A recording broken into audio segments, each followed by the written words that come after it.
Sciences కూర్చోండి. Police వారికి కూడా నా విన్నపం, వారిని ముందుకు రానివ్వకుండా చూడండి, కానీ దయచేసి వాళ్ళని ఏమనకండి. ఓకే ఓకే వినండి. ఓకే నేను చూసుకుంటాను కదా, మీరు కూర్చోండి. మీరే ఇలా అరిచే మీరు గొంతులు పోగొట్టుకుంటారు తప్ప.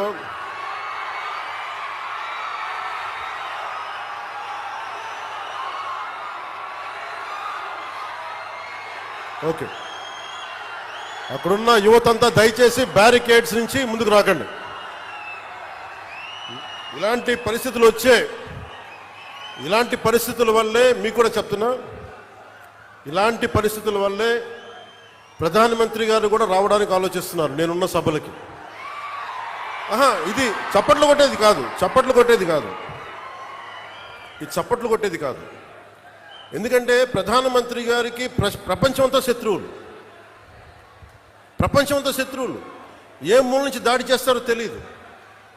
అలాంటిది స్పెషల్ ప్రొటెక్షన్ గ్రూప్ ప్రధానమంత్రి గారిది వాళ్ళు ఇచ్చే నాకు కన్సర్న్ తెలియజేస్తూ ఉంటారు. మీరు ముందుకు వచ్చేస్తారు, దాచుకొని వచ్చేస్తారు, మాకు ఇబ్బంది అయిపోతుంది, పొలిటికల్ లీడర్స్గా మీరు కొంచెం మీ వాళ్ళకి బాధ్యతగా చెప్పండి అంటారు. అందుకని నేను మిమ్మల్ని అందరూ విన్నవించుకుంటా ఉన్నాను, కొంచెం మీరు నియంత్రణ పాటించాలి.